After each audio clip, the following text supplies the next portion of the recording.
What was the Mexican repatriation? This documentary will follow the history of the Mexican repatriation, explore multiple perspectives on the event, help you understand the importance of learning about this topic, and also explore how it might be taught in an elementary classroom. The Mexican repatriation is often referred to as an example of America's forgotten history. You might wonder why this event is considered forgotten. The first and most disappointing reason would be that it is often difficult for people to admit their own mistakes and wrongdoings. Americans of the past almost wanted to cover up all the hurt they caused, which in the end only leads to more suffering. It also only leads to a large rift between communities within the U.S. and a buildup of resentment. The Mexican repatriation first began in 1929 and is said to have stretched about 10 years all the way to 1939, although other sources say it ended a few years ago. Despite this disagreement, the end date is not definitive or as remotely important since the effects of this horrific event reached far beyond 1940 and can still be traced to problems in the U.S. today. It is also important to note that this event progressed as a result of the Great Depression from 1929 to 1939.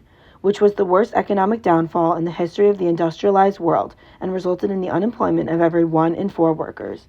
The Mexican repatriation happened as a result of the Great Depression, but it is still important to note that the underlying racial discrimination and hate towards Mexican Americans was always present and surfacing throughout the country long before any of these events occurred. What exactly happened in the Mexican repatriation? When the stock market crashed in 1929, the world and the U.S. faced the biggest economic challenge in their new and upcoming industrial world. In shock and desperation, the U.S. government decided that there must be some way to ease the strain on U.S. Americans and help open up any potential job opportunities.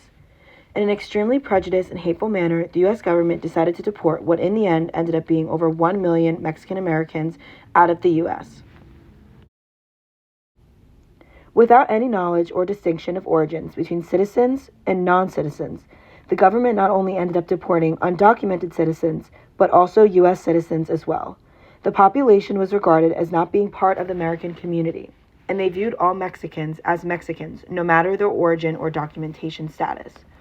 Those that were voluntarily repatriated to Mexico were supposed to be allowed to return, but were given forms that said they were considered a burden on the state, jeopardizing their ability to in the future return.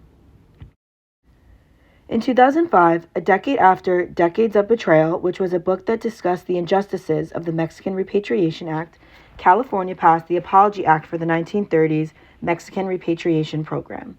It is unknown what happened to most of the deported families, as some were able to find their way back to the U.S. and others were not. Regardless, their return was not easy nor felt welcomed. Most who returned wanted to lose their Mexican identity, which alone is heartbreaking. This event can be seen and studied from multiple perspectives from the different people involved in the Mexican repatriation at the time. From a U.S. government perspective, they thought that the Mexican repatriation was an act done in order to better employment status for U.S. citizens.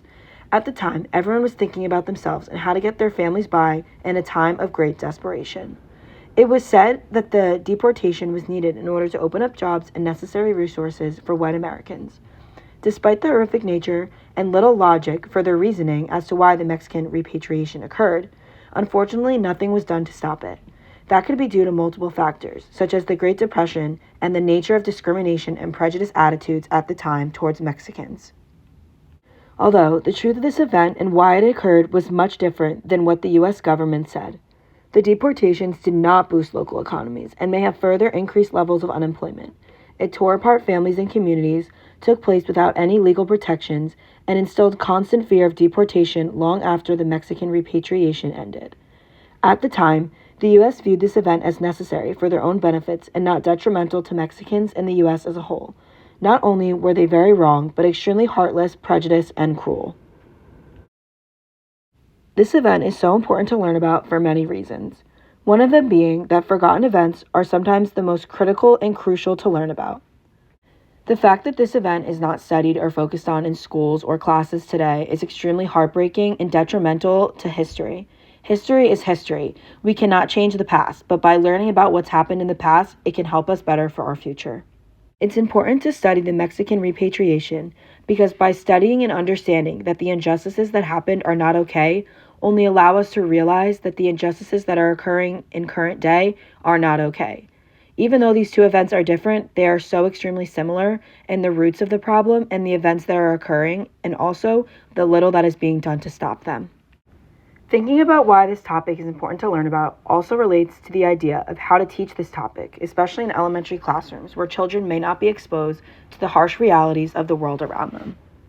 It is often difficult to know what parents expose their children to at home, or what children are comfortable learning about in school without it being too much for them to handle. A great way to expose children to events that can be cruel and harsh, but also informative, would be to introduce them to key vocabulary terms and key aspects of the event without too much cruelty and detail. When teaching children about the Mexican repatriation, vocabulary words such as prejudice, deportation might be used. These words can be examined, studied, and applied to bigger concepts. But children also can learn about the act and its details because that's important. Certain details that children might find scary or offensive might be left out until older grades. However, it's important for children to understand what happened, what occurred, and why this event is not okay.